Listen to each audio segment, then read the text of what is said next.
Alors oui, bonjour, bienvenue sur le plateau télévision de Agora Graphitech pour l'émission Quel est le potentiel de croissance de l'impression numérique dans le packaging, avec mes invités Isabelle Bidré-Rayel, Business Development Director de Dalim Software, Françoise Gubler, directrice de production Dragon Rouge, Thierry Sedbon, président du SIPG et président de ACFA France, Jean-Marc Essat, PDG de Point 44 et Créa7, et Patrice Bernoux, président du bureau impression numérique du SIPG et directeur de la communication presse numérique de HP. Alors je donne tout de suite la parole à donc, Patrice Bernoux qui va nous planter le décor, c'est-à-dire nous expliquer ce qu'est aujourd'hui le secteur du packaging dans les industries graphiques. Merci Daniel, bonjour à toutes et à tous. Oui, on va essayer de planter un petit peu, de rappeler quelques chiffres quand même pour qu'on parte. Bon, c'est des statistiques qu'on est en train d'affiner au sein du SIPG, puisque l'ensemble des membres ont accès à un certain nombre de bases de données, de chiffres qu'on essaye de compulser. C'est l'intérêt justement du SIPG de se mettre d'accord un peu pour une vision du marché.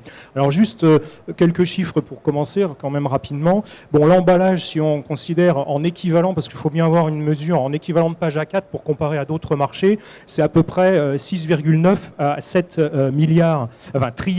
trillions, comme disent les Américains, de pages dans le monde. C'est à comparer à 23 pour le monde de l'édition, qui regroupe tout ce qui est le livre, le journal, à 12 pour la communication globalement, et tout ce qui est bureautique et grand public, les pages imprimées sur les photocopieurs et les machines à la maison, c'est 5 trillions de pages. Le total fait 47 millions et quelques, ça c'est le nombre de pages imprimées dans le monde, tout secteur confondu. Si on regarde maintenant la valeur générée, alors qu'il n'y a pas de valeur, évidemment, il n'existe pas de valeur pour le grand public parce que ce n'est pas des pages vendues.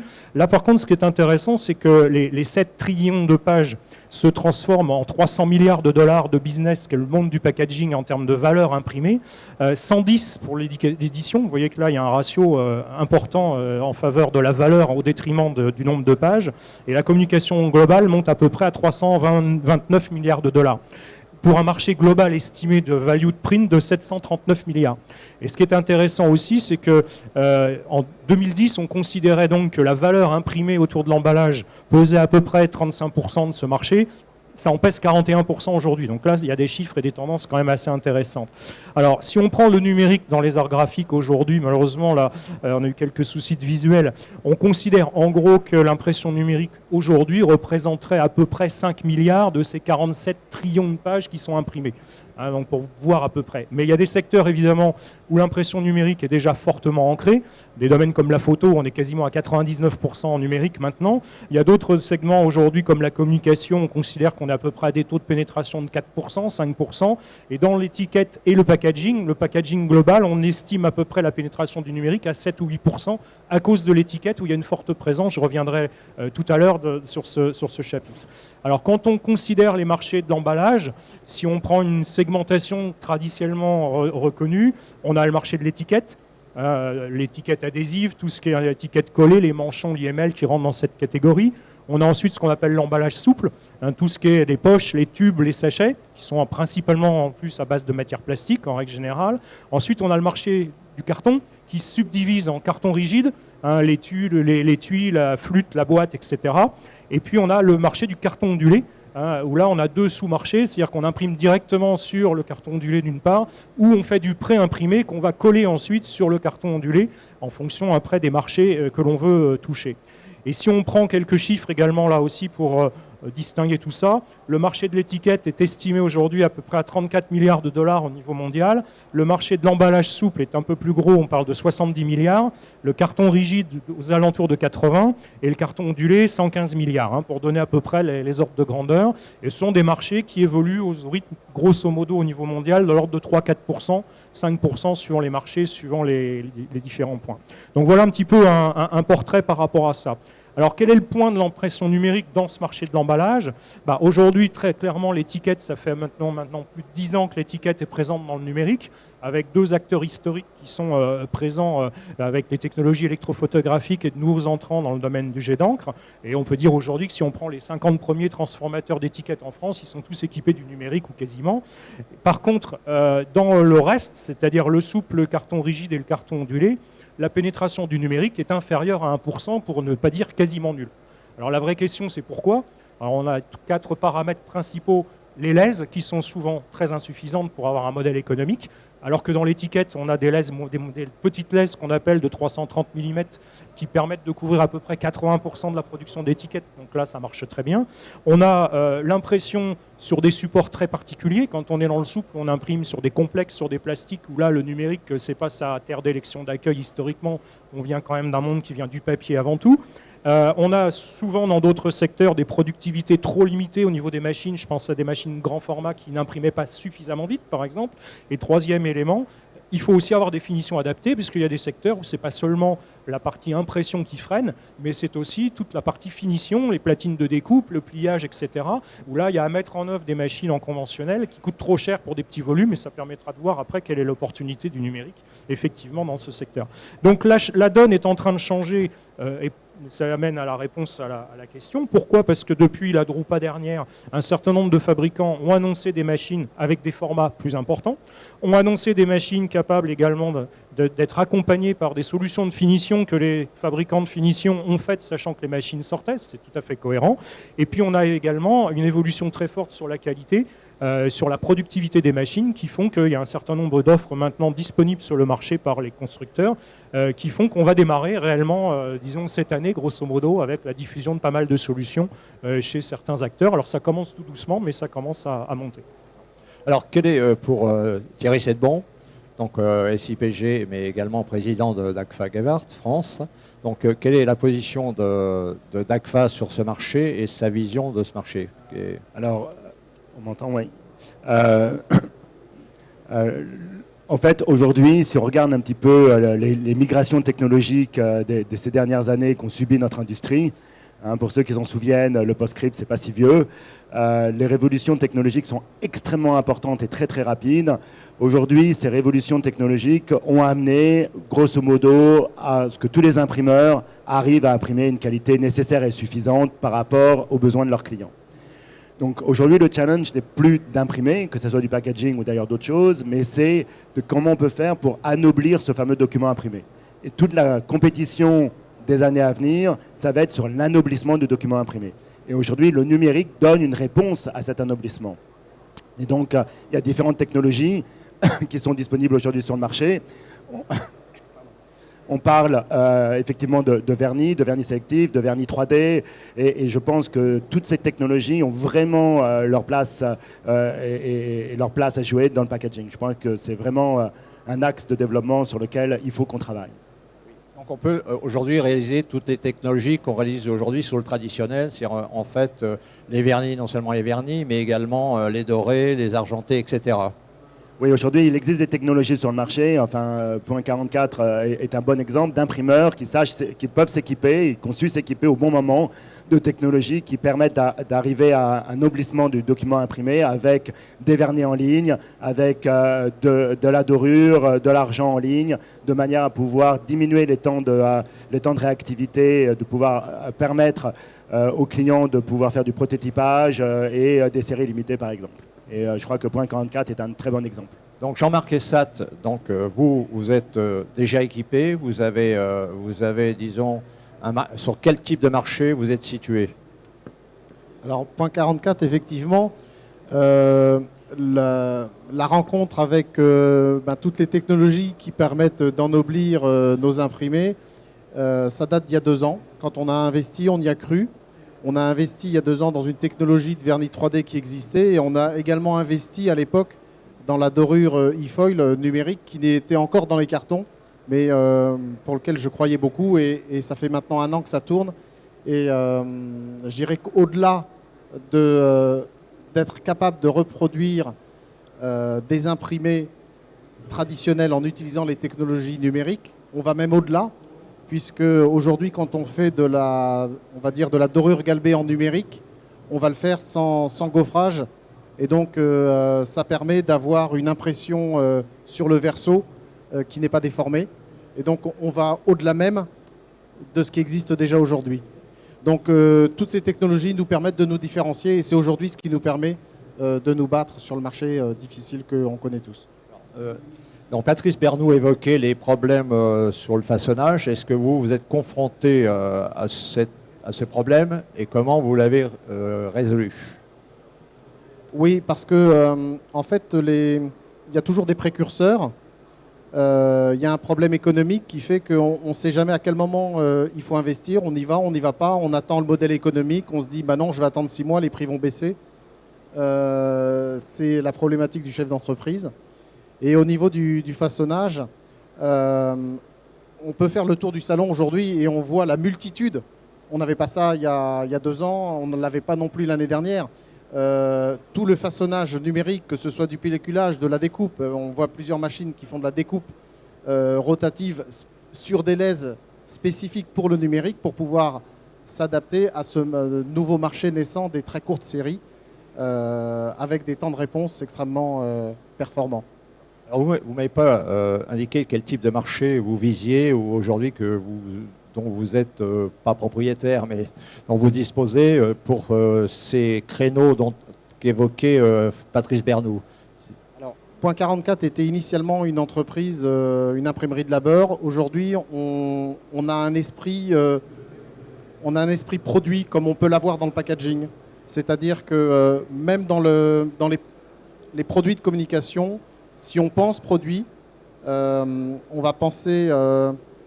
on est dans le monde du durable, on va essayer de produire, ça peut être un catalogue magnifique qu'on va garder dans son salon, qu'on va utiliser, on parle d'imprimer objet. Et l'imprimer objet sur un outil de communication, que ce soit une belle brochure, on va retrouver les mêmes facteurs clés de succès que dans le packaging où on a ce côté objet. Il faut qu'il soit attractif, il faut qu'on ait envie, il faut que ça donne envie aux consommateurs. Et donc on a cette orientation sur les produits de consommation objet avec de la sublimation, du vernis 3D, de la dorure. Et on l'a sur des PLV. Et notre orientation, elle est là de plus en plus, PLV et packaging en petite série et prototype. Françoise Gubler, vous êtes directrice de production de l'agence Dragon Rouge, qui est spécialisée dans le packaging. Aujourd'hui, quelle est votre approche par rapport, disons, à l'impression numérique ? Ce qui est important, c'est qu'il faut savoir que ça va permettre d'aider nos clients parce que si demain j'ai besoin de sortir une gamme, on l'a vu au niveau de l'étiquette, si j'ai 15 références de parfums différents, le client, on va dire il y a une dizaine d'années, on n'en sortait peut-être que 5 parce qu'il n'avait pas les moyens de développer autant de parfums et autant de références en année 1. Il faisait 5 une année, puis 5 l'année d'après. Là, ça permet effectivement de faire des petites séries à des coûts qui sont quand même intéressants pour le client et surtout d'être présent avec les 15 parfums en année 1. Donc, c'est-à-dire que d'avoir le plus de chances possible de pérenniser en fait 1, 8, 12, 10 parfums. Donc ça, pour nous, c'est quand même très important. Et c'est vrai que ce qui manquait dans le digital, c'était la finition. Parce que dès qu'on avait besoin d'un vernis repéré, dès qu'on avait besoin d'éléments comme ça, type or à chaud ou autre, on avait encore des difficultés. Donc là, c'est vrai que effectivement, vous avez raison, j'ai fait le tour du salon et on a beaucoup de machines qui sont proposées au niveau de la finition. Alors aujourd'hui, par rapport à votre clientèle, quels sont les plus grands utilisateurs tout l'univers de la cosmétique, parce que il est évident qu'en cosmétique, il y a beaucoup de références différentes. Donc plus vous avez de références différentes, on va dire moins les quantités de base sont importantes. Donc c'est vrai que là, on est passé dans le numérique. Mais on commence, ce qui est intéressant, c'est vraiment les lèses qui s'agrandissent. Parce que moi, j'ai déjà vu des essais sur des doigts pack en numérique. Et vraiment, le résultat est assez extraordinaire. Et ça a aussi permis aux clients de sortir en année 1 plus de références qu'ils n'auraient pu le faire en classique, quoi. Et au niveau coût ?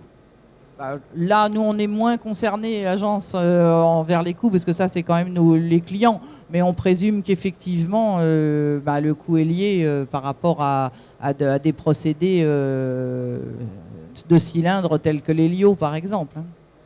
Alors, Isabelle Binet-Réel, Business Development Director chez Dalim Software.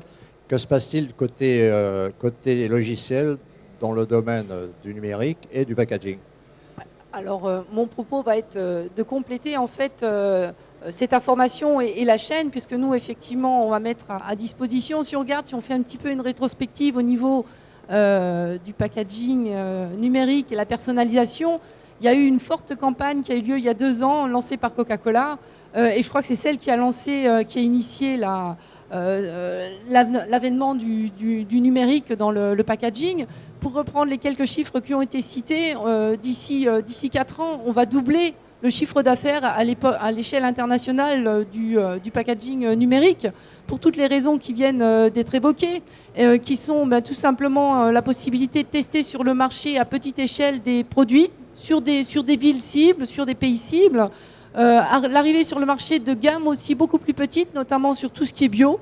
Il y a vraiment un grand avènement, donc c'est quelque chose qui justifie justement l'avènement et ce besoin de mise en place. La grande variété des différentes SKU, les nouvelles gammes, les mises à jour aussi. De plus en plus, on a envie de mettre à jour les étiquettes pour être beaucoup plus pertinent, de mettre à jour non seulement les étiquettes, mais aussi les emballages. Avec la Drupa 2016, il va y avoir de nouvelles machines, notamment au niveau numérique, qui vont arriver. J'attends plus personnellement celles qui vont être de Canon. Je suis très impatiente, en tout cas au niveau de la techno. Il y a aussi tout ce qui justifie la saisonnalité. De plus en plus, on est tourné vers le verre. On veut des produits qui se consomment sur place, rapidement, et on veut du frais. On veut aussi pouvoir se développer encore plus facilement, notamment pour les petites marques, sur des marchés extérieurs. Donc c'est aussi une manière, à moindre coût, de pénétrer de nouveaux marchés et d'attaquer différents univers. Donc on va pouvoir, avec le packaging numérique, le digital print packaging, en fin de compte, attaquer de nouveaux marchés, être de plus en plus pertinent. Ça va aussi permettre d'avoir des cycles de commercialisation beaucoup plus courts, parce que le process est beaucoup plus léger. On a aussi des motivations économiques qui sont qu'à la place de gérer des stocks d'emballage qui étaient relativement volumineux, avec des mises à jour, des changements peut-être d'ingrédients, et ben là on conserve, on fait des petites séries, des petites productions que l'on va pouvoir renouveler plus rapidement, donc avec un gain conséquent économiquement. Alors quels sont les challenges aussi? Ce que l'on voit notamment au niveau du logiciel, c'est que tout ceci, ça suggère un tas de données, un tas de normes à respecter, un tas d'informations, des langues, des traductions, un tas d'intervenants qu'il va falloir gérer. Ça suggère aussi, en ce qui nous concerne, évidemment, la mise en place d'outils d'automatisation, récupérer les informations. On a parlé du web to print. C'est bien d'avoir les informations, il faut pouvoir les mettre en forme. Un moyen aussi d'optimiser cette chaîne avec les différents intervenants. C'est une chaîne qui est très complexe, notamment au niveau juridique. Plus de produits va suggérer plus de besoins. Et puis, bien évidemment, pour les marques, un respect de la marque. Excusez-moi, messieurs Pepsi et Coca. Mais tout simplement, c'est effectivement quelque chose d'important pour une marque de garder son identité et de respecter aussi les normes. Alors, en ce qui nous concerne, nous avons mis en place des outils qui vont permettre notamment de fédérer ces productions, d'avoir tout ce qui est cycle de collaboration. Et je crois que le grand challenge va se jouer justement aussi en amont, puisque les technologies, en tout cas à impression, sont aujourd'hui, je pense, un marché que l'on peut commencer de dire relativement mature, qui va encore évoluer, et vivement la Drupa 2016. Patrice Biendou, vous voulez réagir par rapport à l'eau, non? Oui, notamment sur l'aspect coût qui a été posé tout à l'heure, parce qu'en réalité, si on regarde le positionnement aujourd'hui du numérique dans le packaging, on est sur des travaux aujourd'hui qui sont infaisables en conventionnel dans la plupart des cas. Et c'est ça qui est extrêmement intéressant, c'est-à-dire qu'on ne vient pas du tout considérer et en compétition en numérique contre les technologies conventionnelles qui, de toute façon, sont parfaitement adaptées au gros volume. Donc, ont été listées ici un certain nombre d'opportunités qui sont nouvelles, tout simplement. C'est-à-dire qu'aujourd'hui, si vous êtes une marque dans le luxe, dans la cosmétique, et que vous voulez tout simplement, pour une opportunité liée à une saisonnalité, une opération spéciale, un marché ou autre, faire 500 étuis, en conventionnel, on vous dira non, c'est pas possible parce que je perds de l'argent à le faire pour 500 étuis. La place du numérique, elle est là. Et c'est toute l'opportunité. Donc, on distingue aujourd'hui des grands schémas dans lesquels le numérique s'inscrit. Et là, on a effectivement l'appui de l'étiquette, l'opération Coca-Cola en illustration extrêmement direct. Au passage, l'opération de Coca-Cola aussi a montré une chose extrêmement importante auquel les donneurs d'ordre sont évidemment à l'écoute, c'était le respect des couleurs. Puisque là, on a pu montrer à travers deux technologies, une conventionnelle et une numérique, puisque c'est une fabrication mixte qui a été faite, on a pu montrer qu'on pouvait en plus respecter un rouge propriétaire sur deux technologies, une conventionnelle et une numérique. C'est des presses Indigo, en l'occurrence, qui ont fait ça. Donc, ce que l'on voit, c'est qu'au niveau du marché, on a capacité à faire maintenant du prototypage, des tests marché, de la fin de vie de produit, c'est-à-dire qu'au lieu de gérer des fins de vie de produits après avec des reprises en magasin, des surstocks qui ont des coûts, on peut gérer exactement la longueur de fin de vie pour mettre clairement un produit en fin de vie. On a ensuite tout ce qui est tirage à valeur ajoutée promotionnel de type édition spéciale, saisonnalité, événement, une Coupe du Monde de rugby, de football ou ce que vous voulez. Et puis on a effectivement ce qui a été abordé, là qui change quand même la donne, au-delà de la partie purement disons variable, c'est les références multiples. Parce qu'effectivement, quand vous avez quelqu'un qui fait 10 références sur un produit, là où il en faisait une, il n'a pas multiplié ses ventes par 10, mais il a segmenté et fragmenté la production. Et là, à ce moment-là, on peut rentrer dans des catégories financières où là, l'impression numérique est plus avantageuse que l'impression conventionnelle, vu la taille des lots à gérer. Et troisième et dernier élément, s'il en était besoin, on parle beaucoup, par exemple, dans l'alimentaire, de la norme INCO qui est en train de modifier tous les packaging. Je peux vous dire, dans l'étiquette, nous, tous les clients aujourd'hui, ils sont sur le pied levé parce qu'il faut tout refaire. Quand vous avez des palletailles multilangues et que vous devez ajouter les allergènes, ça tient plus sur l'étiquette ou sur le packaging. Il faut tout reconcevoir, éclater les packages. Enfin bref, voilà. Alors justement, concernant Coca-Cola, aux États-Unis, il y a une tendance, notamment Lay, qui est une marque de chips, donc qui fait également de la personnalisation, qui a lancé des opérations de personnalisation, donc pour les fêtes, etc. Donc c'est une tendance de fond, ou est-ce que vous, en France, notamment avec le studio, est-ce que vous avez des demandes dans ce sens? Comment vous le gérez? Au niveau de l'agence Dragon Rouge, on est plus sur le packaging d'origine, c'est-à-dire vraiment l'ADN du pack. Donc je dirais que ça reste quand même des éléments un peu promotionnels, donc on n'a pas. Mais il est évident qu'on se sert au-delà du numérique, on va se servir justement du data matrix, de tous les éléments, du digital. Il y a des chocolatiers qui ont fait aussi des opérations qui permettaient de personnaliser la boîte et de l'envoyer avec le nom de votre grand-mère à Noël. Enfin voilà, donc on sent bien que le digital va permettre de rajouter le petit manchon ou la petite chose que vous ne pouviez pas forcément rajouter en conventionnel et qui vont permettre de faire des séries limitées. Je pense qu'effectivement, et je suis d'accord, on est soit dans la série limitée, soit dans le multi-produit, mais je pense que tout le monde peut vivre et collaborer de façon parallèle sans souci, quoi. Je ne suis pas certaine que le digital est là pour prendre la place. Je pense qu'il ramène des possibilités encore plus pour le client et c'est ce qu'on demande. Alors, nous, au début, on parlait en effet du potentiel de croissance de l'impression numérique dans le packaging. Et vous me disiez, Patrice, c'est évident, c'est oui, la réponse est oui. Mais le problème aujourd'hui, c'est quels seront ces acteurs? Quels seront les acteurs de cette croissance de l'impression numérique? Oui, parce qu'en fait, je crois que c'est à peu près une évidence que le numérique a de la place et un avenir dans le packaging pour les raisons que je viens d'expliquer. Et avec la technologie qui va évoluer chez tout le monde, il est évident que ça va continuer. Et avec des opportunités de croissance qui sont tout à fait importantes. Maintenant, la vraie question pour moi, effectivement, c'est quels sont les acteurs qui vont aller jouer sur ce marché. Et sachant qu'effectivement, on a l'exemple ici de Point 44. On a l'exemple de Point 44 qui est un imprimeur d'origine de labeur et qui diversifie son activité. C'est, je pense, quelque chose d'assez intéressant. Maintenant, il faut quand même être prudent quand on regarde les différents segments de marché que je viens d'indiquer, parce que si on prend par exemple le segment de l'emballage souple, c'est un marché qui est déjà extrêmement concentré, qui est un marché de spécialistes, puisque c'est des gens qui font des complexes plastiques. Et là, je n'inviterais pas spontanément un imprimeur de labeur à aller se risquer sur le marché de l'impression du flexible.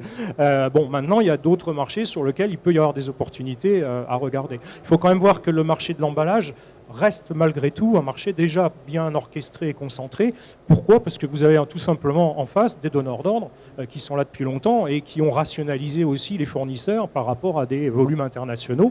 Mais il y a aussi des opportunités de start-up qui se lancent, par exemple. On a le cas avec un de nos clients Unipackaging sur des machines comme la 20 000 qui ont pu démarrer des lignes de produits uniquement à cause du numérique, justement pour pouvoir faire ces multi-références que le conventionnel ne leur permettait de pas faire. Tout simplement, ils n'avaient pas l'avance de trésorerie pour allonger les mètres carrés de chaque référence à faire avec les technologies conventionnelles, et on va connaître la même chose dans le carton. Si vous avez l'opportunité la semaine prochaine de voir à Pack & Gift, vous avez Amer Cartonnage Numérique qui va lancer effectivement sur une nouvelle plateforme toute une gamme de produits avec une plateforme Indigo en LES 3274 en numérique. Thierry Sedbon, donc par rapport à la vision toujours d'ACFA. Oui, donc c'est un peu rassurant de tout ce qu'on vient d'entendre. On n'oppose absolument pas le numérique à traditionnel. Très clairement, le numérique apporte une dimension que le traditionnel n'a pas. On n'est pas en train d'opposer une technologie par rapport à une autre, mais on est en train d'essayer de pousser encore plus loin les limites. On a parlé de prototypage, on a parlé de valeur ajoutée, et c'est effectivement ce que recherchent les clients, c'est de pouvoir offrir de plus en plus d'attractivité. On parle de packaging, on sait tous qu'on n'a que 5 à 20 secondes pour pouvoir faire un choix sur un étalage entre la marque A et la marque B. Et on connaît tous le poids de décision de l'œil et de tous les sens, parce qu'on ne parle pas que de l'œil, on va parler bientôt aussi de senteur, etc. Pour faire un choix entre le moment où je vais poser ma main à droite ou à gauche pour pouvoir prendre la marque A ou la marque B.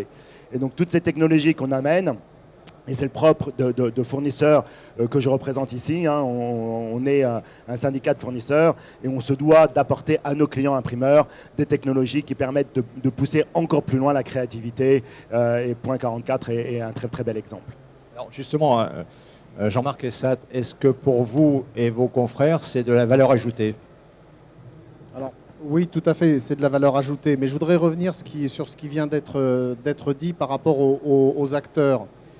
D'abord, je fais la première observation, c'est que les grands cartonniers, les grands transformateurs du packaging dans le carton plat ou dans l'ondulé, que je connais bien, si on regarde ces acteurs-là, est-ce qu'aujourd'hui ils sont équipés en numérique? Non. Donc il faut quand même s'interroger, et ceux qui le font comme MR, ils vont créer une division spéciale digitale. Et ce n'est pas un hasard. Ce que je voudrais dire par là, c'est que je voudrais mettre en garde. On ne passe pas du labeur au packaging de la même manière qu'on ne passe pas d'un secteur alimentaire. C'est ce que disait, oui, je disais. On passe pas mais j'insiste, on passe pas du secteur de l'alimentaire au secteur du luxe en disant bah tiens, j'ai pas de business dans l'alimentaire, demain je vais faire du luxe. Non, la pharmacie c'est également, elle a ses droits. Donc il faut regarder, les technologies ont évolué, elles nous ouvrent des portes, mais je suis certain qu'il est certainement peut-être plus facile pour quelqu'un qui part d'une feuille blanche avec une volonté et une vraie dynamique de rentrer sur ces marchés grâce à cette technologie du numérique et d'attaquer un marché du packaging pour ceux qui connaissent un petit peu le marché de leurs clients, que quelqu'un qui est dans le labeur et qui va faire un virage parce qu'il va avoir toute la formation à gérer en interne, tous les transferts des salariés, des compétences, des habitudes. On parle de labeur, je vous rappelle qu'il y a une convention de l'imprimerie. Dans le packaging, vous avez la convention du cartonnage. Ce n'est pas les mêmes conventions. J'ai géré les deux, je les connais. Et je peux vous dire que tout ça, ce sont plein de petites contraintes. Et donc pour l'entrepreneur, oui, il faut y aller, oui, il faut regarder. Mais il faut bien étudier avant de se lancer quand même. Oui, juste une remarque, il y a quand même des gens comme Smartfit Kappa ou DS Smith qui sont en train d'investir lourdement dans le numérique, avec d'ailleurs nos technologies. Donc même les gros sont en train de regarder très lourdement ce qui se passe dans le numérique. Alors, ce sera la même question pour Patrice Bernoult et pour Thierry Sedbon.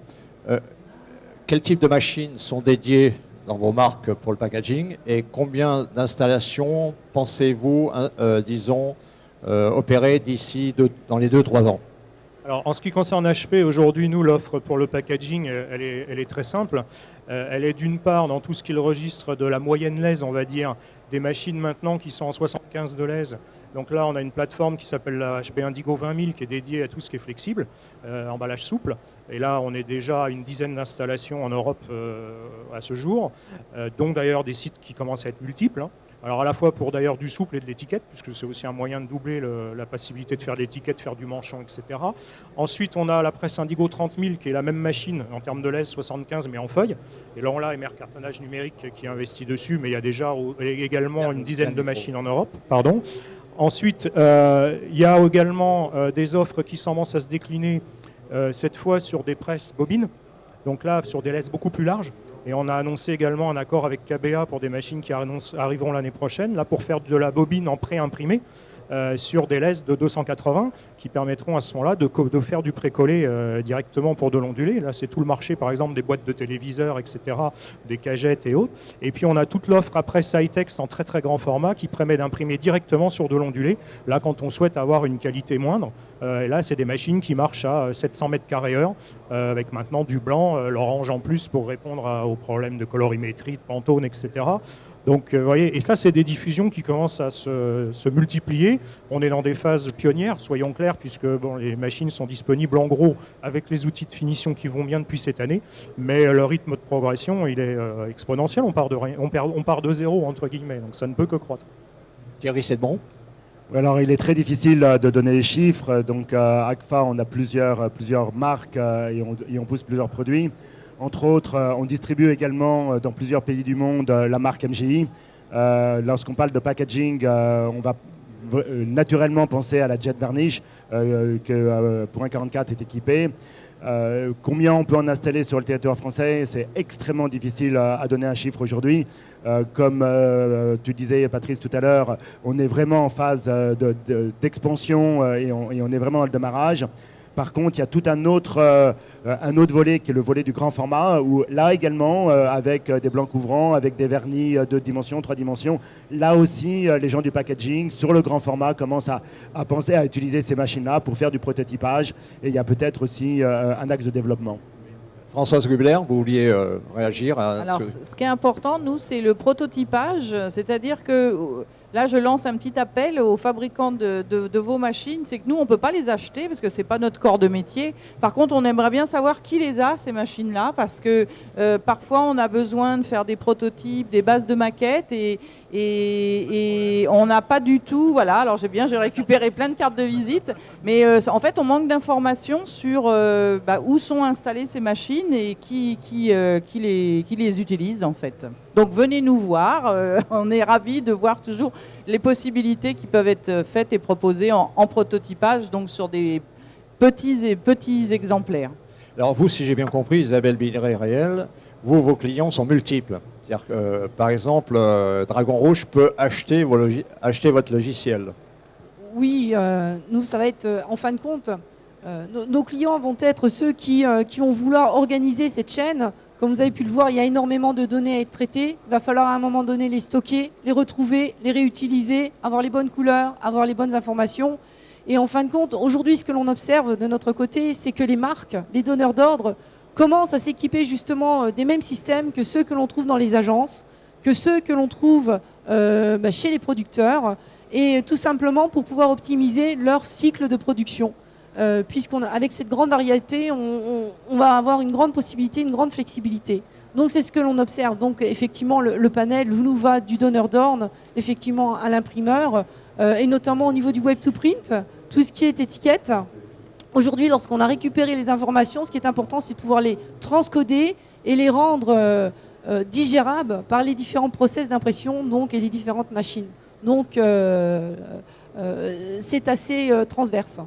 Alors, 2 questions, une technique. D'abord, est-ce qu'on peut imprimer sur tous les supports aujourd'hui ou est-ce qu'il y a des freins et sur quel type de support? Non, il y a encore des freins. Ça dépend aussi des formats dans lesquels on doit imprimer. Donc voilà, si on est dans le grand format aujourd'hui, on peut effectivement virtuellement imprimer sur n'importe quoi. On a des encres UV à ce niveau-là qui permettent d'accrocher sur tous les types de supports. Maintenant, sur des lasers intermédiaires, on peut encore avoir aujourd'hui des supports. Si je prends par exemple aujourd'hui le marché du flexible, du souple, on a aujourd'hui par exemple des supports sur lesquels on ne sait pas imprimer, sur par exemple des supports qui doivent passer dans un four à micro-ondes par exemple, ou pour de la congélation. Parce qu'il faut que les complexes et nos encres, etc., soient aptes à subir les contraintes thermiques, en l'occurrence dont je viens de parler. Donc on ne peut pas tout faire, mais l'éventail néanmoins est déjà extrêmement large en matière de support. Et de toute façon, le spectre d'applications qui est déjà disponible et de support qui est disponible laisse déjà le champ à plein de donneurs d'ordre, justement, de faire non seulement les prototypages, parce que maintenant le but avec ces machines plus productives ou de l'AS plus large, c'est d'élargir le nombre des séries, et de travailler sur des séries beaucoup plus longues et qui ne sont plus du tout du prototypage. Oui, donc en termes de technologie, on a quand même poussé les technologies très très loin. On parle de packaging. Il faudra aussi parler, bien sûr, des machines, mais aussi des encres. On parle d'encre compatible avec le food, donc oui ou non, est-ce qu'on est sur de l'encre low migration ou on n'est pas sur de l'encre low migration? On peut imprimer quasiment sur tous les médias. Il n'y a plus tellement de limitations. Maintenant, la limitation est plus au niveau de la législation que sur la partie purement technologique. Après, oui, il y a toujours des limitations sur les vitesses, sur les lèses. Donc il faut trouver la bonne machine adaptée aux bons besoins. Mais grosso modo, il n'y a pas de limite. Alors, deuxième question, toujours technique. Là, tout à l'heure, je vais animer un débat sur l'hybridation des rotatives. Est-ce que, alors je sais que pour l'instant, vous n'êtes pas concerné ni HP ni AGFA. Pour l'instant. Est-ce qu'on va voir arriver des têtes jets d'encre sur les rotatives pour faire du packaging, par exemple? Bah écoutez, si j'en crois, nous, les accords qu'on vient de passer avec KBA, la réponse est non. Ben non, puisque tout simplement, il s'agit de prendre des chaises. Il y a deux choses. Il y a d'un côté des châssis avec des passages papier où c'est pas la peine de réinventer la roue. Il y a des gens qui connaissent très bien ça. Et à partir de là, on adapte un système de technologie, en l'occurrence jet d'encre dont on parle là, mais c'est pas simplement des têtes. Ça n'a pas d'intérêt aujourd'hui de simplement offrir une pseudo-numérisation qui consiste à mettre un petit code dans un coin. C'est pas le but. Personnalisation. Mais elle est limitée. Aujourd'hui, si on parle d'hybridation, on va rajouter des têtes pour des questions. On a des contraintes de vitesse. C'est-à-dire qu'on ne sait pas aujourd'hui imprimer en couleur correctement aux vitesses auxquelles les rotatives en hélio fonctionnent. C'est pareil dans l'édition, etc., pour les magazines. Donc on se contente de faire soi-disant du marquage numérique. C'est un code pour un concours, pourquoi pas? Mais ce n'est pas ça qui va constituer le démarrage vrai du numérique. Le démarrage vrai du numérique, c'est tout d'imprimer en numérique. Et ça, ce n'est pas une hybridation qui permet de le faire. Par contre, mélanger le savoir-faire, c'est ce qu'on fait avec KBA encore une fois, en prenant des spécialistes du chemin papier sur de très grosses lèses, parce qu'on ne va pas s'abuser, nous, à redévelopper des machines à 2,80 m de lèse pour être compatibles avec les machines qui collent les préimprimés sur les lignes de carton derrière, et à ce moment-là, associer et brancher dessus les systèmes d'impression, et là, ce n'est pas simplement des têtes, là, oui, ça a du sens, mais c'est une vraie presse numérique, au sens complet du terme, et absolument pas une machine hybride. Même réponse pour Thierry. Oui, un petit peu différent. Nous, on a déposé énormément de brevets sur les technologies jet d'encre. C'est vraiment un axe de diversification de la société AGFA. Au jour d'aujourd'hui, hormis les technologies, il faut que les technologies soient rentables. Il ne s'agit pas de mettre des technologies sur le marché et perdre de l'argent. Il faut que les entreprises quand même arrivent à équilibrer leur bilan. En ce qui nous concerne, on a les technologies, on a déposé les brevets, on attend de voir où est le marché et après on décidera. Bon, on va arriver à la conclusion. Donc chacun va conclure. Patrice? Écoutez, je crois que la question était claire. Est-ce qu'il y a une opportunité? Moi, je réponds très clairement. Deuxième point, au niveau de là d'HP, nous, on est très engagés sur ces marchés-là, puisque je pense qu'on fait partie aujourd'hui des pionniers à démarrer des solutions qui sont maintenant disponibles. On a un certain nombre de clients qui démarrent, on a la chance d'en avoir en France, j'en ai cité 2 tout à l'heure, il y en a d'autres qui vont suivre, il y en a plein déjà aussi en Europe. On voit déjà ça, un mouvement mondial, et surtout la confirmation que les marchés qu'on estimait devoir toucher grâce à ces machines sont là, et la réponse est très forte. Si je prends le cas d'Unipackaging qui a installé sa première 20 000 au mois d'octobre, ils en installent une deuxième là. Pourquoi? Parce qu'ils s'aperçoivent que la production, en plus les délais, etc., sont là, et que si la machine, pour une raison de maintenance ou quoi, est arrêtée une journée, les gens râlent en disant j'ai pas mes lots, etc., parce que ça va tout ça avec la dynamique d'Internet. Et mon dernier commentaire sera également que le point important de l'impression numérique, par ailleurs, c'est que ça offre une opportunité majeure de créer un lien pour la première fois entre le produit qui est dans un environnement physique de magasin et le monde virtuel des Facebook où sont tous les consommateurs, avec le lien du téléphone et du smartphone. Parce que là, on peut enrichir le contenu dans ce sens-là pour amener le consommateur à avoir la recette de cuisine qui va bien avec la sauce à travers le packaging, l'étiquette. Et là, il y a tout un monde à explorer que si Coca-Cola fait cette opération, c'est bien pour ramener aujourd'hui le produit, la bouteille, dans le monde de Facebook où sont tous les ados qu'ils voulaient toucher. Françoise Gobeler? Nous, c'est clair qu'au niveau du digital, du numérique, c'est que ça permet à nos clients et par là même à l'agence en tant que créatif de développer plus de références, d'être plus présent, ce que je disais effectivement au niveau même des QR codes. Donc il y a vraiment une interaction importante, mais surtout c'est d'être multi-référence, qu'on n'était pas capable de faire dans un premier temps au départ. C'est vrai aussi que On était parfois un petit peu limité dans des actions de dégradé, dans des éléments sur des étiquettes, sur des blancs, il y avait quand même des restrictions parce que, encore une fois, sur des grandes cadences, on avait des soucis. C'est vrai que le numérique là-dessus nous permet d'avoir quand même des choses un petit peu plus fines et plus esthétiques en termes de qualité. Donc c'est pour moi c'est vraiment important mais encore une fois, je pense qu'il ne faut pas qu'on soit d'un seul coup à dire on va tout faire en numérique. Rien n'est fait pour ça. Je pense qu'encore il faut que le client soit conseillé et qu'il puisse puisse répartir ses œufs aux bons endroits dans les bons nids. Thierry Sedbon. Oui, je pense que beaucoup a déjà été dit. Oui, bien sûr, il y a un avenir du numérique dans le packaging. C'était ça la question de la conférence. Mais comme Patrice l'a dit à juste titre, il ne faut peut-être pas se limiter à ça. Ça rejoint un peu d'autres conférences qu'on a pu entendre sur Graphitech avec la reconnaissance visuelle et tout ce que les smartphones peuvent apporter comme étant complément au print. Et donc oui, toutes ces technologies vont migrer pour pouvoir arriver à pousser encore plus loin les limites de ce qu'on sait faire aujourd'hui. Jean-Marie Issat. La réponse est la même. Il y a un avenir, bien évidemment, dans le packaging. Je pense que au-delà, on découvre au fur et à mesure que l'on apprend à maîtriser ces technologies, qu'on a capacité à inventer de nouveaux produits qui créent des nouveaux besoins, et on est dans un cercle vertueux extrêmement intéressant qui fait naître de nouvelles choses, et je suis très impatient de voir un petit peu tout ce qui va se passer. Isabelle Billirec-Rayel. Alors, moi, effectivement, oui. Et pour compléter le propos, le numérique va apporter de nouvelles opportunités. On le voit aujourd'hui au niveau de nos clients qui sont en train de personnaliser vraiment tout azimut les produits. On fait partie de certaines commissions, de certains projets sur lesquels on ne peut pas encore communiquer. Mais alors vraiment, du point de vue du consommateur, le packaging est le premier lien avec le produit, avec l'avènement du cross-média, tout ce qui est 3D, tout ce qui est personnalisation, aussi bien de l'emballage que du contenu, parce que non seulement c'est l'emballage, mais c'est aussi le contenu. On se dirige vraiment vers un marché encore plus personnalisé que l'on a aujourd'hui. Donc oui, un grand oui à la réponse du packaging numérique, oui. Okay. Eh bien, bonsoir, merci d'avoir assisté à cette émission et rendez-vous à la prochaine émission.